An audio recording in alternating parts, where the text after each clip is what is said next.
Oke, welcome back to my channel SKT. Oke, baik, pada kesempatan ini kita akan bersama-sama melihat mengenai metode pembelajaran role playing ya. Nah, jadi apa itu role playing? Role playing adalah suatu metode pembelajaran yang menciptakan suasana belajar yang aktif dan kreatif dalam sebuah kelompok. Jadi semua siswa itu dapat mengeksplor diri mereka sebagai seorang ahli, mengungkapkan gagasan mereka kepada temannya ya, serta dapat menerima penjelasan dari teman yang lain. Dan tidak lupa mereka juga bermain peran sebagai tokoh ya bersama kelompoknya. Jadi ini bisa dikatakan role playing ini didesain itu untuk meningkatkan kemampuan kerjasama ya. Nah, bagaimana sih langkah-langkah di dalam metode pembelajaran role playing ya? Yaitu yang pertama, jadi para peserta didik dan guru itu harus menyiapkan skenario yang akan ditampilkan ya. Jadi skenario itu bisa dilihat dari gambar-gambar atau buku-buku yang ada di buku pelajaran ataupun informasi data yang lainnya. Nah, kemudian setelah itu para siswa atau peserta didik itu mempelajari skenarionya dalam beberapa hari ataupun beberapa waktu sebelum mereka melaksanakan belajar mengajar atau role playingnya ya. Tuh.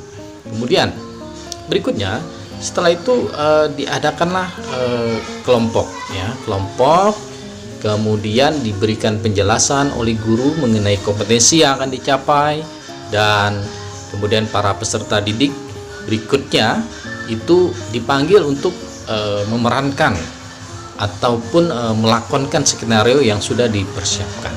Nah, setelah itu para peserta didik itu berada di kelompoknya sambil mengamati skenario yang sedang diperagakan. Jadi setelah itu ya ditampilkan skenario yang mereka buat. Nah, setelah itu selesai ditampilkan, nah mereka diberikan lembar ya, lembar kerja untuk membahas atau memberi penilaian atas penampilan masing-masing kelompok. Ya, setelah itu ya masing-masing kelompok menyampaikan hasil kesimpulannya. Setelah itu guru memberikan kesimpulan secara umum dan sudah evaluasi dan akhirnya penutup. Ya, demikian langkah-langkah metode pembelajaran di dalam role playing. Nah, berikutnya adalah kelebihan di dalam metode pembelajaran role playing. Ya, yang pertama adalah dapat berkesan kepada peserta didik itu sangat kuat dan tahan lama. Ya. Jadi kelebihannya yang pertama, dapat berkesan dengan kuat dan tahan lama dalam ingatan peserta didik ya. Kemudian sangat menarik bagi peserta didik sehingga memungkinkan peserta didik menjadi dinamis dan penuh antusias ya. Kemudian yang ketiga, itu membangkitkan gairah dan semangat optimis dari dalam diri siswa serta menumbuhkan rasa kebersamaan. Kemudian siswa itu dapat terjun langsung untuk memerankan sesuatu yang akan dibahas di dalam proses pembelajaran ya. Nah, itu adalah kelebihannya. Kekurangannya yaitu bermain peran itu memakan waktu yang lama. Kemudian siswa sering mengalami kesulitan untuk memerankan peran secara baik, khususnya jika mereka tidak diarahkan dan tidak ditugasi dengan baik ya. Nah, itu kekurangannya. Dan yang kekurangan yang ketiga yaitu bermain peran tidak akan berjalan dengan baik karena kelas itu tidak mendukung ya. Itulah kelebihan dan kekurangan di dalam metode pembelajaran role playing. Berikut ini adalah contoh dari metode pembelajaran role playing yang diterapkan di sekolah ya. Ya, dalam kesempatan ini anak-anak akan memerankan drama dalam materi 7 minggu pasca penerangan sempurna dalam pendidikan agama Buddha. Januari, saya dari kelas 8D, saya akan menceritakan tentang Samudra dilindungi oleh Raja Mukalinda, tempat penerangan sempurna di Bodhigaya.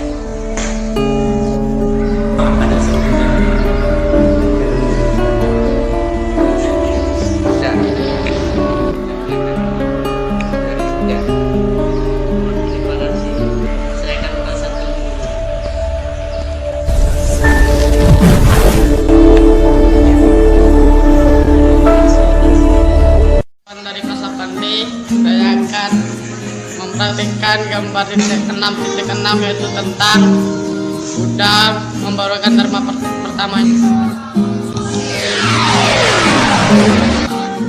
Wah, ada sang Buddha, kita jangan menghiraukan dia. Dia pasti sudah gagal karena dia memeriksa meditasi. Saya di sini ingin membawakan dharma pertama saya kepada kalian. Itu dharma tentang pemutaran loga dharma. Baiklah.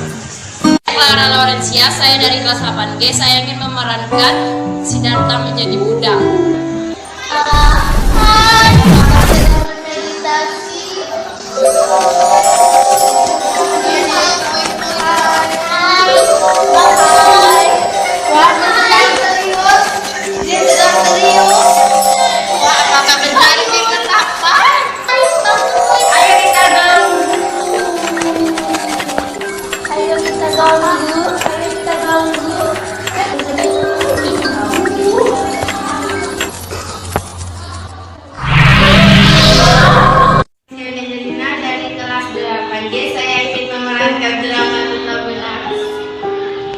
Itu Pangeran Gautama, kita tidak usah memedulikannya. Baiklah, saya akan membacakan dharma tentang Prakawatanasta. Tentang apa, Kai? Itu tentang pemutaran roda dharma. Kenalkan, kami dari Profesor. Nah, itu sosok yang pertama yang kita layani dulu. Sekarang ia keluar dari pertama. Saya pertama, mengapa engkau datang menemui kami? Aku telah mencapai penerangan sempurna. Aku akan membabarkan dharma tentang dharma Cakrapawatana Sutta, yaitu pemutaran roda dharma. Pendekatan pada objek serangan Dan praktik menyiksa diri bukan jalan yang membimbing kita pada kebenaran dan harus dihindari oleh petapa.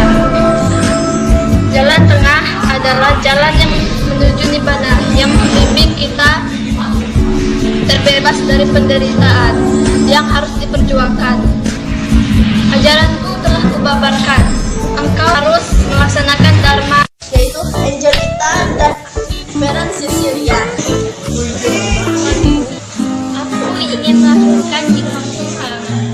Izinkan aku melahirkan di Tuhan. Baiklah, aku mengizinkanmu, Ratu. Taman ini adalah tempat yang menyenangkan. Kalian pasti lelah karena sudah melakukan perjalanan jauh. Istirahatlah. Ratu, silakanlah beristirahatlah. Aku adalah yang termulia. Inilah kelahiranku yang terakhir.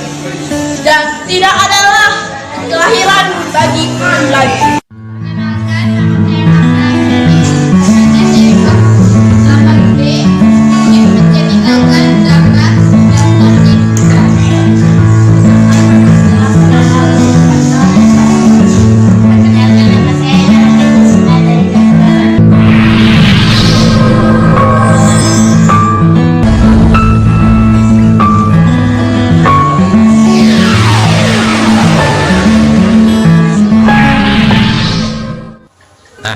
Setelah tadi di dalam materi 7 minggu pasca penerangan sempurna, berikutnya kita akan menyaksikan role playing di dalam materi Panca Dharma.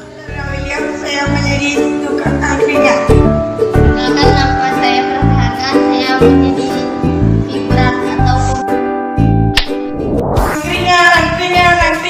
oh, bang, nasi kucingnya bang. Ya, Satu porsi. ya.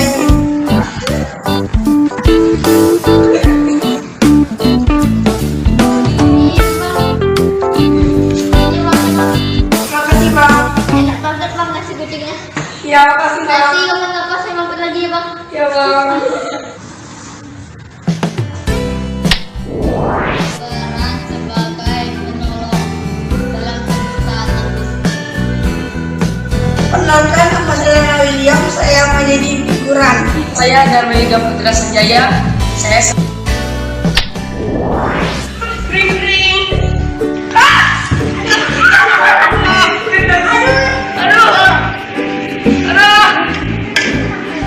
Sakit.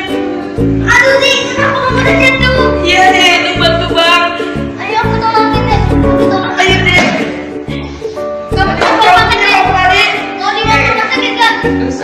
Oh iya tadi. Jadi ayo kalian. Saya perkenalkan, nama saya Jenal Resenska. Saya berperan sebagai anak sekolahan.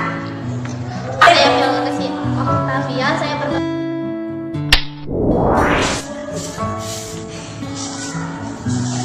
Ibu, saya pulang.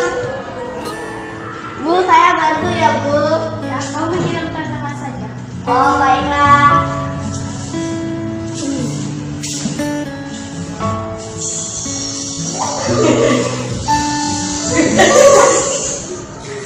Kesimpulannya adalah Pancadharma sila pertama yaitu meta karuna, yaitu welas kasih dan cinta.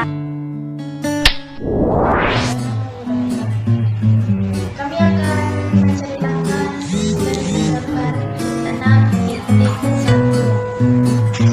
Perkenalkan, nama saya Octavia. Saya berperan sebagai Rahmatuan. Kenalkan, nama saya Gisel Paudia Debridia. Saya berperan sebagai penjual burung.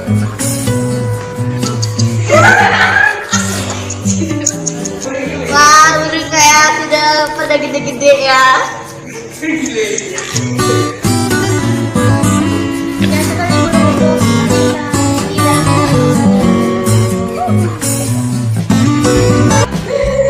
mau beli apa deh? Ada yang di kalian burung. Yang ini deh? Ya. Oh, ini satunya 50.000 deh. Ibu uangnya. Oh, terima kasih deh. Sama-sama, Bu.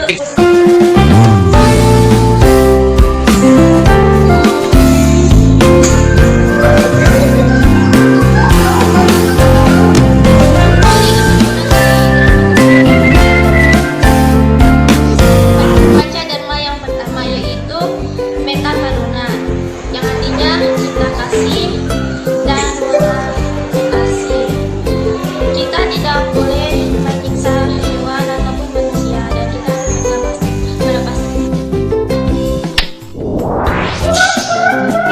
Wow, burung saya lucu banyak ini.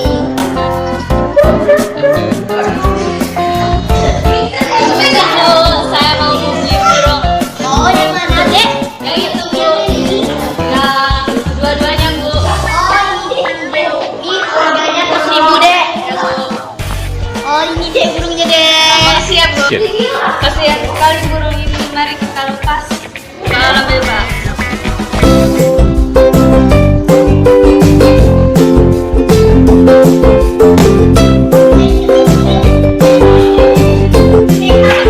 Pancadharma sila pertama artinya cinta kasih dan welas kasih terhadap semua